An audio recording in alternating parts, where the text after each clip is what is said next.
to the Board Game Live, everybody. I'm Seppy, Chief Game Designer for Fight in a Box Games. This is our hour of community building and discussion inside the tabletop industry in TikTok. And one of my favorite and regular guests is Becky from Rainbow Bunny Bop. Becky, give the 30-second speech about you, and then give the 30-second the hook about your company. 30-second speech about me. Well, I was planning on attending this and eating my lunch, so I might grab bites. I think literally everyone that signed in knows who I am because I've been on here so many times. But just in case you these go to YouTube, Becky. You know I repost these. My YouTube channel. My YouTube channel is much more successful than my my TikTok channel. Oh, well then, hi YouTube. Rainbow Rabbits is my game company. And I have 2 games, Rainbow Bunny Bop, Rainbow Bunny Bop, and I am working on 3 to 4 other game projects currently. See, the chat doesn't know who you are, Becky. Yeah. David and Pat have no idea. Yeah, that's me. Okay. Founder, designer, all the things, all the hats. So you are deep in, you say you have 3 projects going on. Yeah. And by going on, tell me how regular is playtesting? How many hours are you putting into it? How long have you been doing it? Talk to me about the overview of how deep you are into. See, I asked these questions just after she takes a huge bite. Becky, if you want to do this, you have to ask me a question and take a big bite. That is how this works. Okay, I'll go with 4, the one that's the donest to the ones that are the not least donest. Most conceptual. You say the one that's most playable to the one that's most conceptual, or the one you've dumped most time into versus the one that doesn't look like anything but napkins and receipt paper.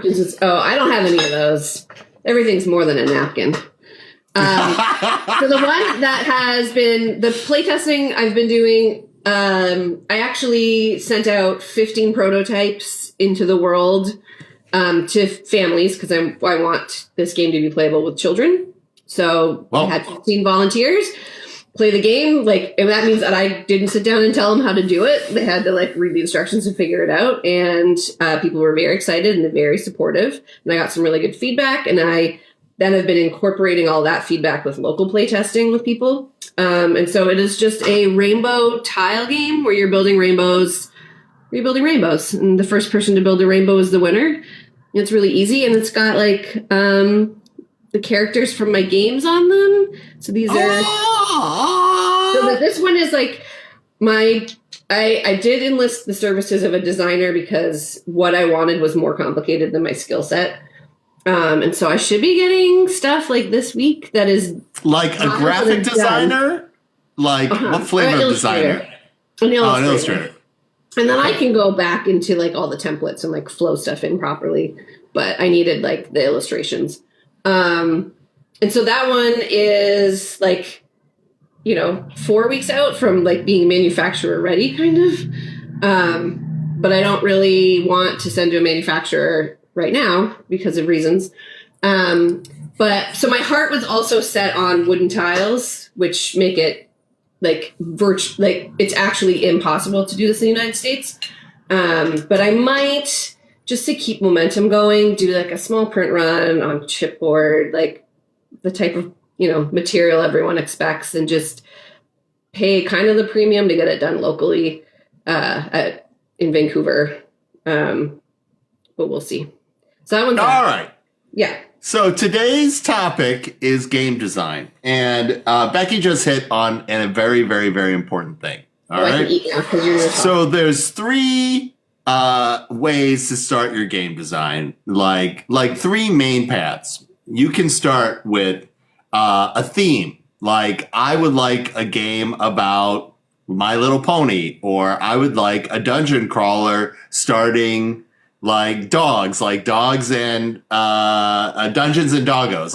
I could, any of these ideas that you can have, or you can start with a mechanism like, hey, this is what I want to, or you can start with the actual pieces that you want to use. Any of these three areas are acceptable ways to start, or the standard ways to get the inspiration to start solidifying your game design. And so one thing that I've been talking about a little bit more in the last week is conceptually, it is very important to understand where play ends and gameplay begins. Like, people can play all the time. Like, you can, pretend you're this. You can play house. You can play other things that have more spicy references. Like, you can do lots of type of play, right? And what makes play into gameplay is limiting or codifying the behavior. And so when you are setting out, like, one of the best compliments we got for Squirrel or Die back in the day is when people under a certain age got the Squirrel or Die cards, they would make up their own game. Mm-hmm. This is how we are going to play. And it may or may not, and those rules could change and so forth and whatnot. And that is the difference. That is really the difference between play and gameplay. So what makes something exciting for game design is any of the processes that where you can use your skills to create an environment of limitations that make you excited to play. How do you feel about that definition, Becky? I think it's good. I think that's like a good way to articulate the difference between maybe like making a game and just kind of winging it. But I think I'm more like those kids who I'm definitely like those kids who I get a game. I'm like, I don't like the game that as it is. So these are the rules we're going to play. I do that. I have a Mahjong group and I was like, guys, this is like way more complicated and less fun than it should be. So I'm going to, and I know this is like blasphemy. I'm going to reduce the rules down to like the minimum viable product. And we will play this way until we get good at it. And then we can start adding in all the hard stuff. But like, let's just get good at the basics first. Because otherwise, that is a product of modern and good game design. And I think, Becky, you really hit on something. If you're interested in doing game design as a hobby or as a project or as a profession, you should understand that your rules need to be approachable first. And game play is a journey of skills. And so the first time somebody sits down to a game, it needs to be familiar enough that they feel more fun than frustration in learning what you've got going on. And what makes something approachable is either, again, familiarity or intuitiveness. If something, you can understand that a Jenga tower is about it not falling down inherently by looking at it, right? Yeah, right. The only action is I'm making it riskier. And so that you can intuit like what a loss looks like. Yeah. Okay. So David was talking about the difference between game play and gameplay is gameplay also establishes an ending. A win or lose condition is essential. That, of course, goes back to the magic circle, the idea of something. There has to be some stakes in a game for it to be fun. And so that is, that hits that definition as well. All right. So following that logic, Becky, where did any of these projects for you start? Like Mondo Davis, as we know, is really just you anyway. And he says he starts with mechanisms, but he is actually not being truthful. He actually starts with components. He gets stuff on the table and starts playing with it, and then that inspires his game mechanisms. Yeah. I think this game was definitely components because I played Hive and I was like, oh my God, I need to keep touching these tiles. I want to make something that makes people want to keep touching the tiles. but I wanted to be cute AF. Hive is a great game. Hive has these really chunky, like domino level thickness tiles that the relationship to them and the individual, think chess meets dominoes, and that's Hive. Yeah. Yeah. And then this game is Hive meets rainbows and not at all anything related to the game Hive. Other than you really liked those components. I just really like those components, yeah. And like the mechanism of rainbow building is obviously just stealing from my current game. Because people fucking love that. Roy G. Biv, right? Roy G. Biv. We're doing things in that way. Yeah. No, that's great. So you started with the component. Yeah. You have an audience expectation, which is rainbows, and something that brings you joy as well, which is games for everybody. Yes. Yeah. James the Less. Hi, James. Okay. So talk to me a little bit about you got inspired by Hive. You have a thing in and around your brand for rainbows. How did this game design evolve? How do I talk about it without being boring?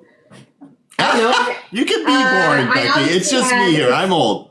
It started with like obviously too many rules, right? Like there was like a gazillion things you could do to move your tiles and like manipulate the tiles or whatever. And so it was just a matter of playing it over and over and over again and seeing like how fast people were spacing out with the rules. So like that's a bad sign.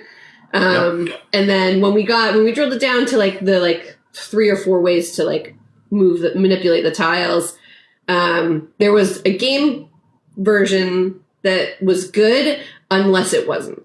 And that was like, if you got into a cat and mouse, it could last for like 40 minutes. Oh no. And you would just abandon it. You're like, let's just give up. So like that wasn't good. So I think the last like 8 months have been trying to figure out like, how do I make it more airtight so that cat and mouse never happens and the game always ends within 15 minutes. Okay. So that you can play multiple versions versus... That's the flavor of the games that you publish yourself. That's your own style. I would rather play 2 15-minute games than 1 half-an-hour game. Yeah, same. Yeah. Yeah. No, I was speaking as though I understood. Yeah. No, I'd rather play an 8-hour game. Not me. I would rather play how many games in an 8-hour? Yeah, 4 games per hour, so 32 games. I'd rather play 32 games in an 8-hour game. Like a 15-minute game for me would mean I probably also need a cocktail in my hand or something equivalent. I'd be like, okay, I can do this. Well, I don't know if you saw Mondo's thing of like new terminology, and one of them was flavor text, and that is, flavor time, which is like the amount of time you have to wait your turn, but in that time you can read the flavor text on whatever cards you have in front of you. Right. Oh yes, and David's right. It's like all the games that I want to make are things that you could play at a pub and don't take up a lot of space. But anyway, back to flavor time. I would rather have no time between turns, like very minimal time between turns.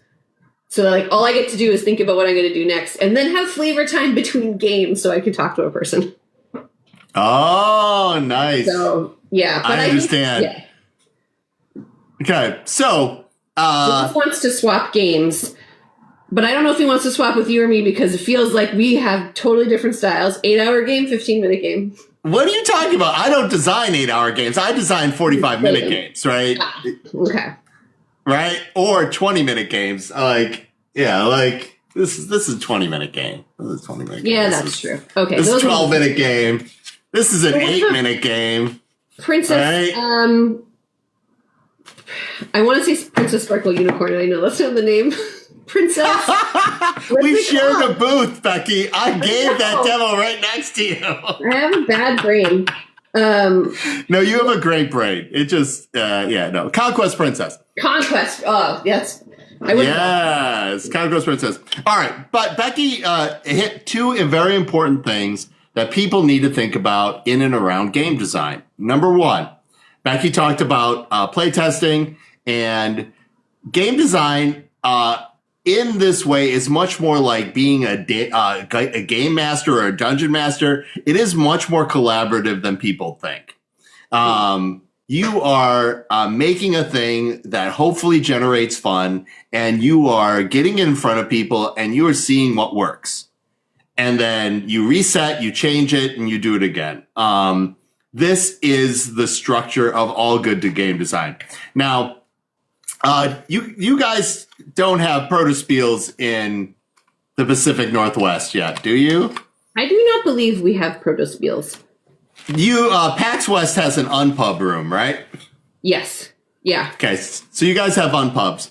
So for protospiel in Minnesota, the rules for this, the rules that I liked originally for this weren't resonating with people because, like, some of the things I design are too new. Like, people have never seen some of this stuff. And that's really weird to say if you've ever looked at the list of board game mechanics on Board Game Geek. And so during Protospiel one year, I did 36 different demos of this game in a 2-day period. Each one, the rules were different. Oh, wow. So I was real time changing it. It was also the most crowded Protospiel in the history of Protospiel Minnesota's. It was cuckoo bananas. And so you can do that. If you can keep where your goal is and where the feedback is in your head and want to do that, it can be, and like sign up, flip, sign up, flip, sign up, flip, sign up, flip. Like, it can be a very good way to get through a lot of game design on that kind of weekend. So if you get a chance, Becky, if you're going to places that have those, that you can boom, boom, boom, you can do a lot of iterations, especially with a tile game like that, where you're like, hey, the components aren't changing. It's the rules of the components that I'm going to change. Now, The other thing that you had touched upon is know your audience.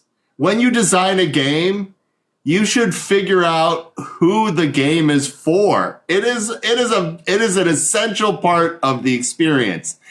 And if you don't think about that, then you should probably just assume that this game is for you. And you should think about if that you is just specific, it will never be for anybody else, or it is for other people that fit in the category for you as well. So we're hitting on a lot of amazing things. But Becky, now that you put food in your mouth, I'm of course going to ask you a question. Very good. Already. How did you start on game design, and what made you figure out that this is just something you wanted to spend so much time on?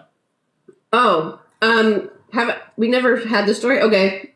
I'll try to make it like the less boring version of it, but I worked for Amazon. You're obsessed with I am boring. I don't bore anyone.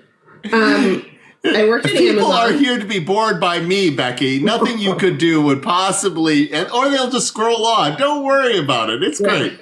Skip to the next part. So I worked at Amazon in their app store on developer marketing.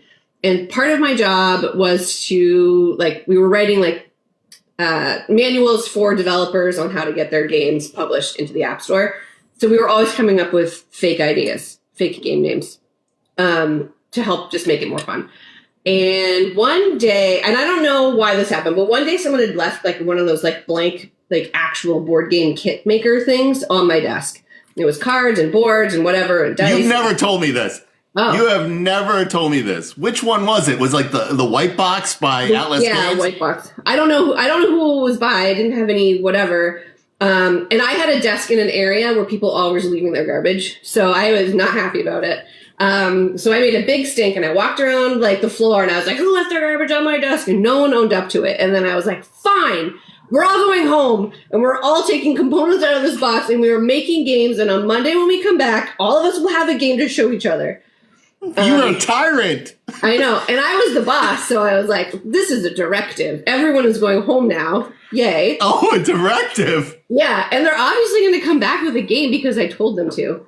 Literally, no one came back with a game on Monday, but I did. And it was Rainbow Rabbits. And it was like sheer determination of like, I promised everyone I was going to come to work with a game on Monday. And it didn't really matter if it was good or not. It's just like it needed to be done. And the insight was just like, I had a whole bunch of stupid ideas. And my daughter was just sitting next to me and kept like reorganizing the crayons or the markers I was using into color order. And I was like, why are you doing that? And she's like, I like to. And then I was like, wait a second, is that the game? Is the game organizing things in color order? So I got out some construction paper and we tried it, and it was hard to play with construction paper, but I was like, this kind of feels fun. And then I was like, I like the game Dutch Blitz. Maybe we can kind of like make it like that, like it's a speed thing. And so I did that. I made cards with stickers. I brought them to work on Monday, and everyone was like, holy shit, this is so fun. Make it. And I was like, make it. No, I made it. Were they saying that because nobody else did the homework, or because?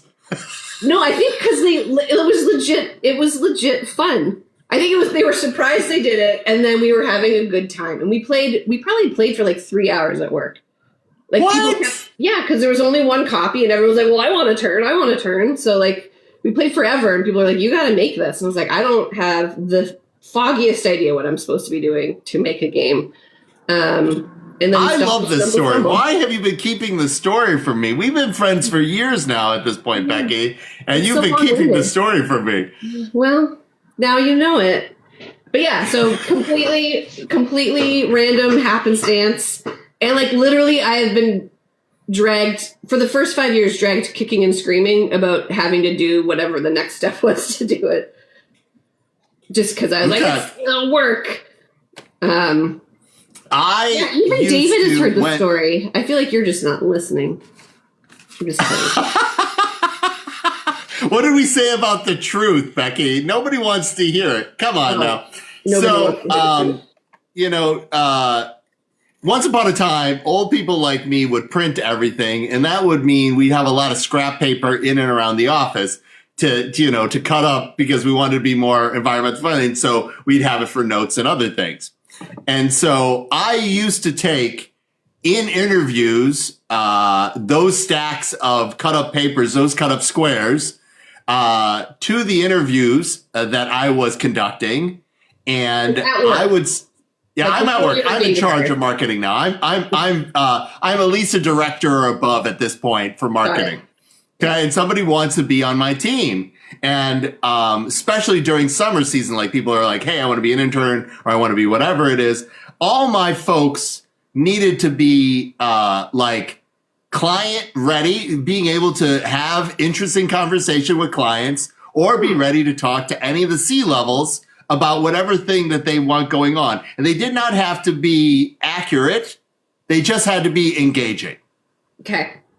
Right? Yeah. Like, you just needed to seem like it wasn't a waste of my time to have you here. Like, you were required at any one meeting to say one thing, or later have one observation that was poignant and on point. Some innovation, because from your perspective in the room and your perspective in life, you could bring in. So that was my general, like, okay. And to test for this just bare minimum of insight or ability, I would bring the blank pieces of paper. And this is how any interview I did during this 1 year went. I'm like, hey, thank you for applying. I see that you have all the requisite skills. Here is the stack of paper. I'm going to leave you alone for 10 minutes. When I come back, please have created a resort island and tell me why I want to visit there. And then I would walk out of the room immediately. And the person would look shocked. And they would look at either like my head or my previous year's intern, and like I was joking, and they're like, he's not joking. You should do it. And then they would leave. And so the interviewee would, the other people interviewing would leave. Okay. Right. And so then I would come back in 10 minutes and then see their presentation on their island. Like, what did they do with their limited resources? Like, you understand, you're of my generation for marketing and whatever. There was unreasonable requests thrown at us all the time. Yeah, true. Like boomer bosses were terrible. Like, flat out, just unreasonable. Can you try harder? Like, I cannot make the math. The math is facts, people. I cannot make the math better for you. Right. Yeah. So to get people ready for what do you do with, how do you make the most with an unreasonable request? And the goal is for you to be engaging, not be successful. Like, you were given an impossible task, right? But you need to forward the conversation despite the fact that the task was impossible. And so this fundamentally was me creating a game, an unwinnable game. Right? Well, I mean, winning is wowing you and getting the internship, I think. But yeah. No winnable in that you understand the criteria. I understood that the Kobayashi Maru could be brought to business, right? You needed everybody to like understand the unwinnable scenario. I love that. So I did not do that to myself. You did that to yourself, Becky. You had this game. We're all doing this game. I was like, we Grandpa Simpson the heck out of that little diversion. Did we? I don't know. I need you to feel comfortable being boring. Fine. I don't like being boring. Yeah, you should cultivate boring, because we live in exciting times. Boring is great. Like, sitting on a rock next to a stream is boring. Let's do that. Oh, well, I do like that. Can we pause briefly? Or what? Well, because Carla's on, and Carla was one of my playtesters, so I wanted to show her. I just wanted to show. I know it's hard to see, but the backs are coming together. They're a little clover meadow, and the little fronts have the characters. I'm getting 3 new characters: a bunny with an eye patch, because I've heard that my all white bunnies are not the favorite. The froggy, and I can't rifle through for more, but for cute's sake, yeah. Sonia's right. That's not pausing. No, that's not pausing, Becky. That is us just following the stream of consciousness to where things need to go. You can hijack this conversation as much as you want. Let's do it. I just thought it was relevant because Carla came on, and she validated one of my things that I want to make possible in this game is that for your player character, so your personal meeple tile, I guess if you want to call it that, they're actually just blank and you get to draw it yourself. And so I have pictures of the ones her son drew, which are so cute. And everyone who did that, they were like, the best part was getting to design my own tile. So I'm excited for that. Anyway. Oh, yeah, that is great. The funny thing is that my illustrator, she's like, I hate that idea because what if you don't design it good and then you feel bad about it? And I'm like, literally no, most humans will be happy with whatever they do because it's children, and only an illustrator would stress over not being able to design it perfectly the first time with a crayon. Oh yeah, what if I use the negative space wrong? Yeah. Uga Chaka has joined us. Artisan Games have joined us. Hey, welcome aboard, everybody. Uga Chaka, remember, everybody had this haircut, and we were all on skateboards, and so we're going to do a kick. Carla, thank you for inspiring great part. So how did people end up on your playtesting list, Becky? And how many of these prototypes? Did you say you sent out 15 of these? I sent out 15, yeah. And they look completely different, and the rules are completely different now than what the original playtesters who got the prototypes did, but I didn't ask for them back. And I think I've sent out updated rules for some people, but most of the updates I've been doing have been local. This is very important, and you sound like you're apologizing for it, but that is standard. Like, your prototype is such a snapshot of something in the in its like time of growth that is going to be different, right? There is going to be rules changes, there's going to be art changes, there's going to be components changes, update. You also said something during my old guy rant that is very, very important, which is what stops a lot of people is, I don't know if this is any good. And the thing is, you should let it be bad. The fact is that it's bad isn't that it should exist. The fact is it should improve. Like, if it just gets to be completed, oh, thank you, you got struck by lightning. If it gets completed, then that is a thing. And as long as you understand that this is a process that is growing, one great piece of advice that I want new designers to understand, and even old designers, you don't have to play a complete game.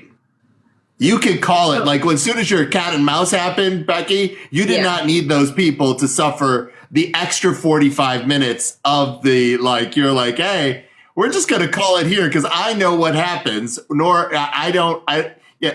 There's no solution here with you guys going back and forth. Like, this can be the end. And I tried. They wanted to they were determined. I was like, so, but it is the playtest group. And I think that they want to, like, if there's something to break, they want to break it, and they want to break it real good so that I get breaking it is fine. So after you break it, you're like, hey, move on, or let's reset. They're like, if somebody says a thing, I want to play more, I want to continue playing. The best thing as a game designer for you to say in that instance is, let's reset then. So that you can learn different things and how people interact with something the second time around. Yeah. That is very, very, like, some folks, when starting out, you think you have to play the whole thing. No. The end has to be tested. But if something breaks that's in the beginning or in the middle, the data you're getting from the end is so tainted anyway, don't worry about it. Yeah. What about the art trend less for the most games to look very almost cartoony AI generated? Oh no. Kickflip and I actually probably in my next playtest I'll set the game up as though it's already half played. So that I can just see the end, even though the games are only 15 minutes, so it's not really a huge time suck, but I think that's a smart idea. Well, you could get it to a certain game state that you know is common and then just go from there. Yeah, you're jumping in at this point in the game, so for the one up. The game that impressed me the most this past weekend was fishing. Have you gotten to play this yet, Becky? Fishing? Yeah. It's from Freedom Freeze, the Power Grid guy. I would love you. Did you like Scout? I love Scout. All right. So this is one set nerdier than Scout. Okay. Is it just cards? It is just cards. Okay. All right. So far, it's meeting my criteria. Yeah, you should try it. All right. So the mechanism for this game, the best part, and you can tell, like, the care in playtesting that ended up happening is you start out the game like a very traditional trick taker. Okay? So everybody gets a hand of, I think it's 8 cards to begin with.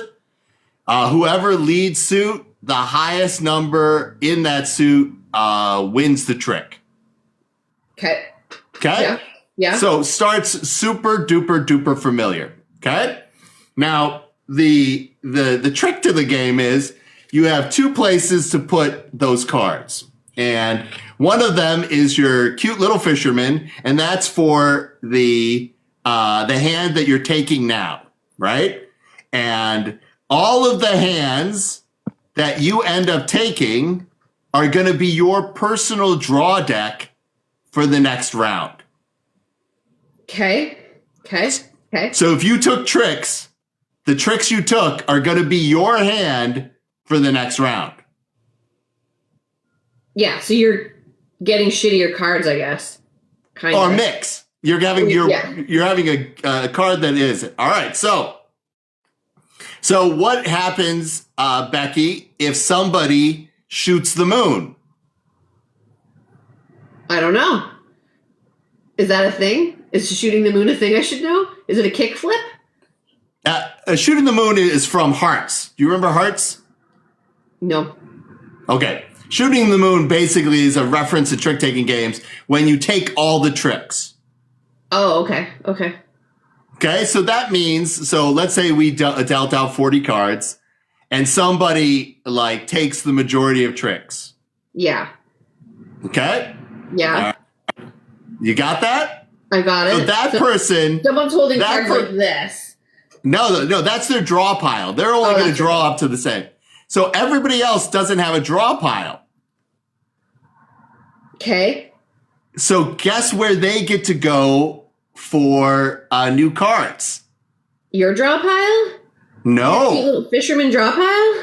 No. You have a boat. They're going to go into the deep sea deck, which is all cards that are better than the cards that are already in the pool.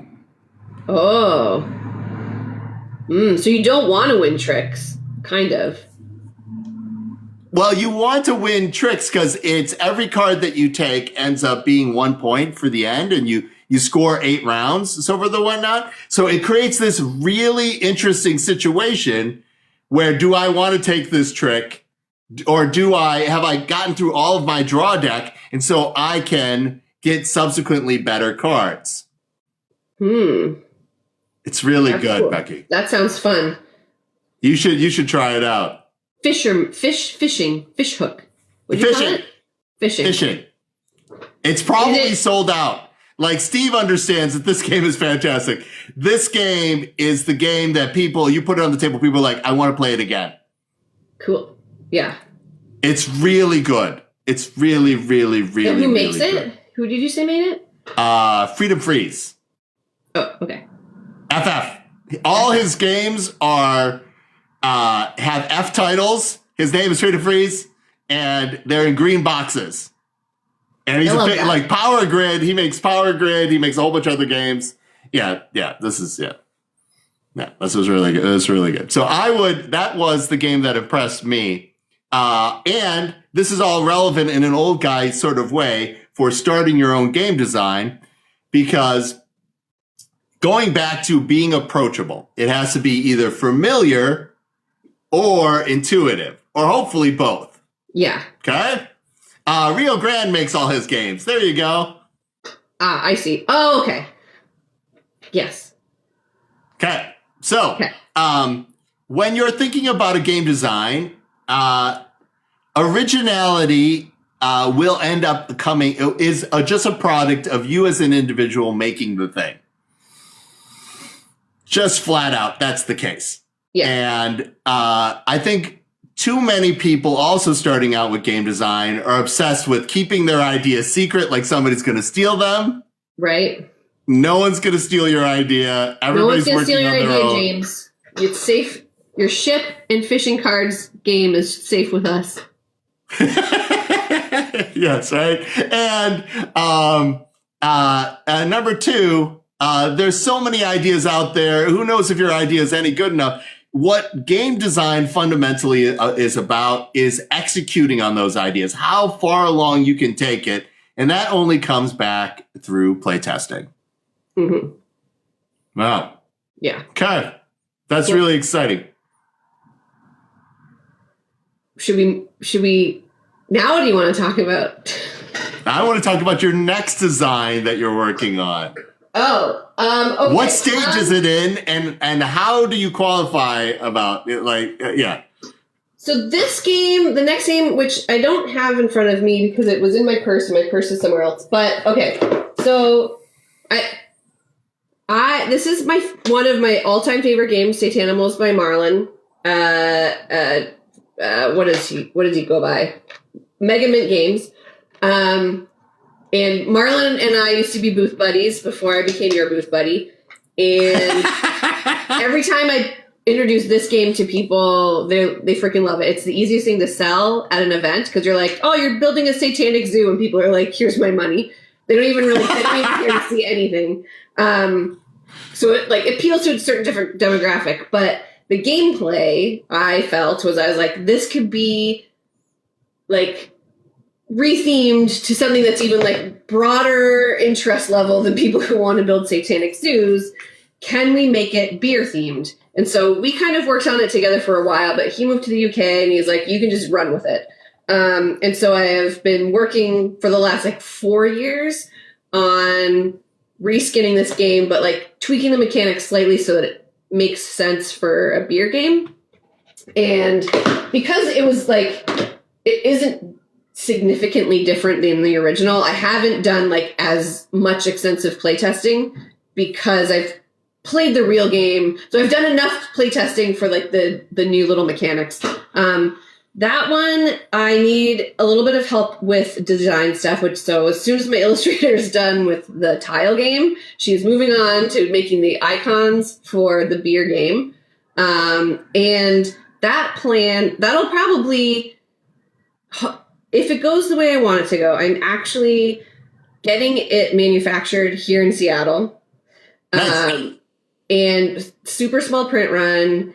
And the idea is I'm going to all of the breweries within Washington and saying, I have this card game. I want you to have a card, at least a card in my game. So that when people are playing it, their favorite breweries are part of it. And then I have an actual sales channel. Because if you participate, you get a case. And then you sell through your own case at your own store in your own merch booth. So that one is, yeah. And then... This is very important. Now, Becky likes to drop bombs of wisdom and innovation and then move on assumptively because that's classic Becky. I said something really smart. Let's just move on. It's critical if you are interested in having your game more than be just a game that you designed, and that's perfectly fine. I think you should use the Brandon Sanderson model for game design like he does for writing. If you're interested in being a professional writer, write 3 books and then write the book that you can try to sell. That's how he goes about it. This is really good. But in this case, if you are interested in selling a game, you should start with what is the hook and what makes people attracted to want to buy it, right? And so I was making a satanic zoo. Everybody just wants to make a satanic zoo. That's a thing. That's great. But now I'm hey, I want to make that a theme more approachable. How do I get people to want to sell it, let alone buy it, which is the next level. You've gone next level. Yeah. Becky. I realized that you've gone next level. Customer ready game is one thing. Making a sales channel desirable game, different beast. Right. So, yeah, and you were hey, I want people to, you understood the bottleneck for Rainbow Bunny Bop was Becky having to do all the sales to retailers. Yeah. And so why not enlist another group of people to try to expand the circle of love? Yes, exactly. Can I show you something sad though on why me dragging my feet on getting this done? Is every compliment I'm giving you, you're now I'm just be a downer. Well, okay, so it was along the same vein as you should be okay sharing stuff because people aren't going to steal your shit, but you also have to keep a little bit of a fire under your ass because if you go on too long, someone will come up with the exact same idea you had. Yeah, absolutely. I was showing my friend Steve. And Steve, he's this needs to be made. He's however, do you know that this just launched? Beers of Ballard. Ballard is a neighborhood in Seattle. And it launched literally 2 months ago. And like it almost like very similar like they got these breweries to participate. So like, oh great, like I'm gonna go now to Stoop and be like, hey, do you want to participate? And they're like, nah, we already did this one.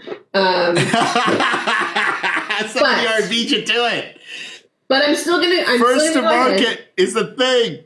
Yeah, and maybe I think I'll just not ask these people. I think these will be the last people I ask, and I'll focus on the 30 other breweries that are around that aren't on here. And you should show them. You're like, hey, these other people are in the game. Yeah, like they're in the game, and this game is not like playable at a brewery friendly. It has huge table space. There's like teeny tiny components. Like there's a million little things. Like it's fun, but it's just like it's a play at home type of game. Whereas mine's like play at the pub, which is anyway. Procrastinating and working are often the same thing, David. Yeah. What did you call it again?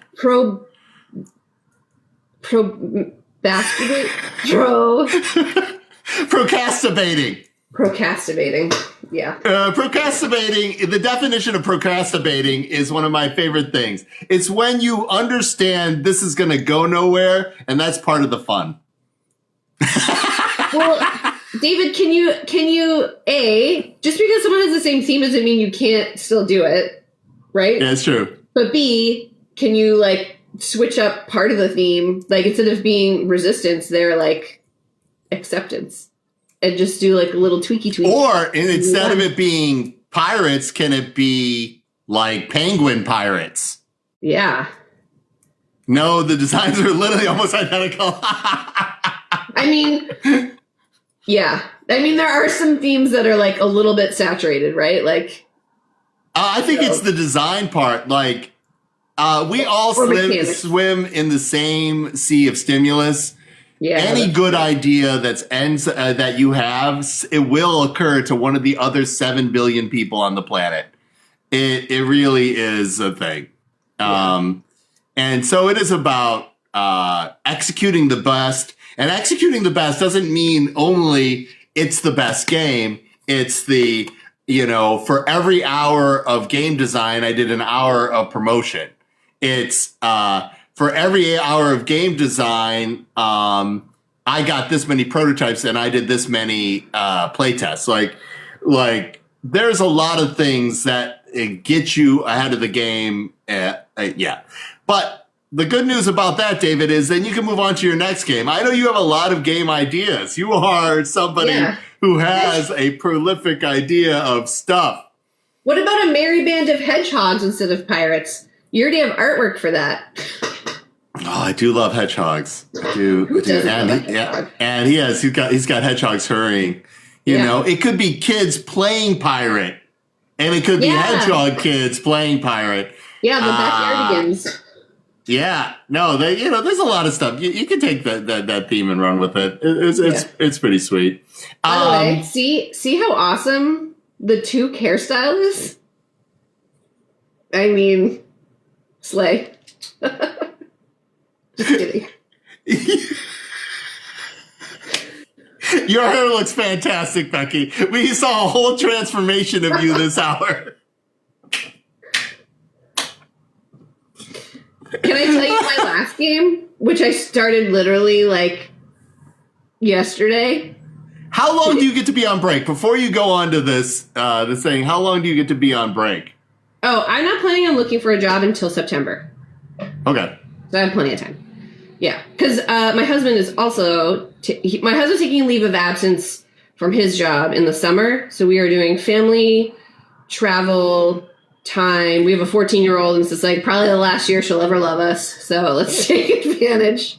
Yeah. Wow, that's so sad and true simultaneously. Like, yeah, so we're just gonna live life. Yeah, it's like one of those weird. I don't know if it's just like the time of life or whatever, but I keep meeting other people who are like, yeah, I'm also taking a break from work. And I'm like, everybody, like the ambient temperature of stress with crazy has everybody like, hey, do not look for the future for a better time. You need to see, like, this could be as good as it gets. Yeah, right? Like, yeah, he wants to do all these like crazy hikes that like we just wouldn't be able to do if we weren't spending like significant hours a day practicing hiking. And like you can't do that when you have a 9 to 5. Is your partner also Gen X, Becky? Yeah. I try to explain this to people like we are the generation that thought nuclear war could happen at any time. And so we are having conversations like clean water and laughter could end next Tuesday. Like it could be cannibalism tomorrow. So you should really take the time. Yeah. You should really take the time to enjoy these things right now. Yeah. Well, and it's just like our parents are getting older too. So it's just like we realized that like when they retired, their bodies fell apart. Like their bodies are not capable of doing the types of things that were like when we were, like I can't wait till I retire so that I can do X, Y, Z. This is like, no, if you don't do it now when you're able-bodied, you're never going to be able to do it. So that's right. We already go to bed at 9 o'clock. Like, by that time it's 6 o'clock. Like, yeah, exactly. I know we only have 4 minutes, but I'll tell you very high level what it because I'm learning that like I thought game design was just a creative outlet to my boring job, but I'm realizing that I will always, no matter what I'm supposed to be doing, I will always want to be doing something different. And so the something different that has captured my attention 3 days ago is I had a birthday party, murder mystery party that my friend threw. And it was fun and we had a great time. But I was like, there are so many weird plot holes in this murder mystery party. So I asked her to send me all of it. And I was like, I need to see all of it because it's like, we never would have solved this murder. And so I've been like researching on how to like do the stuff. The good material I've found so far is like how to do a good mystery solving thing for a TTRPG, which is really good advice. I think that it translates well. And then I've been reading through all the stuff in this murder mystery packet that she had. Like, there's no way we would have solved the problem because they didn't give anyone the correct information for any of us to draw any conclusions, including the murder weapon. So I have now decided that I have to write the perfect murder mystery party, but not murder, because my daughter was like, I don't like that it was murder, and I don't like that there was like so much romance in it, because she was attending, and she was like, it was weird, I had to flirt with an adult, and I hated it. And I was like, you're right.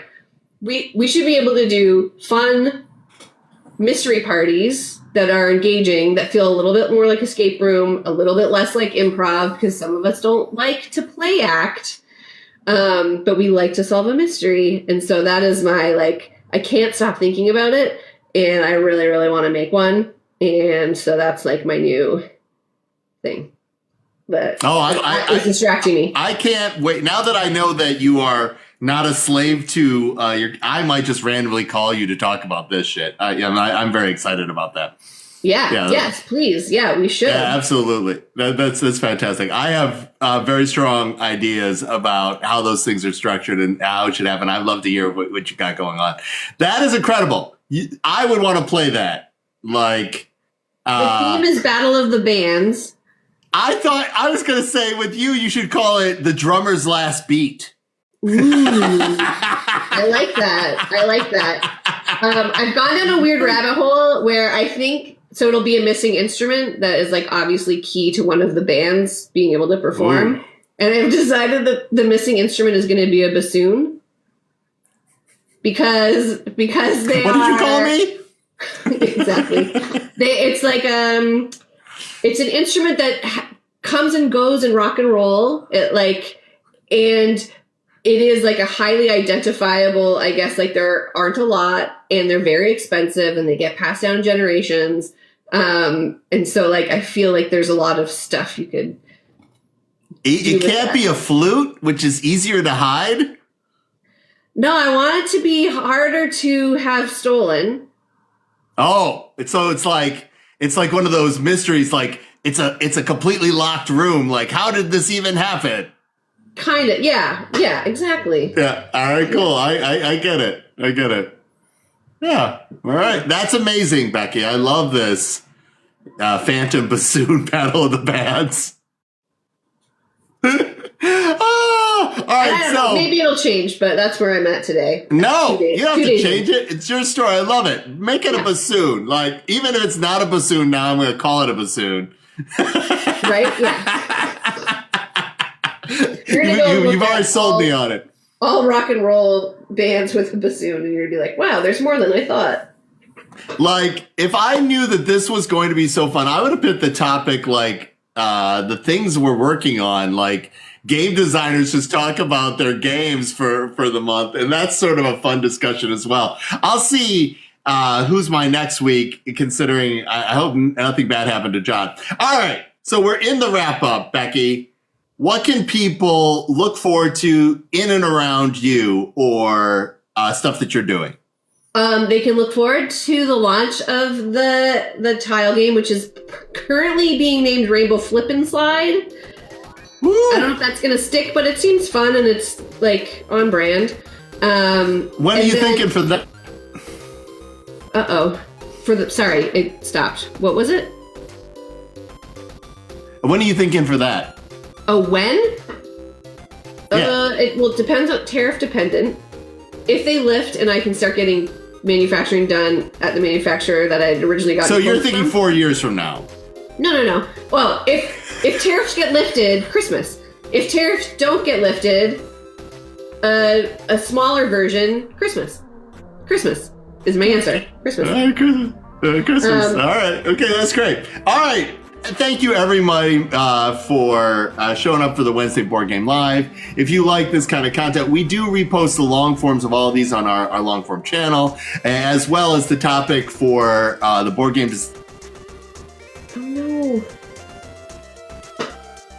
design and how to get your game design started. That is going to be the whole. And Becky's just like, I'm out of here, loser. Right? No, I froze. Sorry, I couldn't figure out what was happening.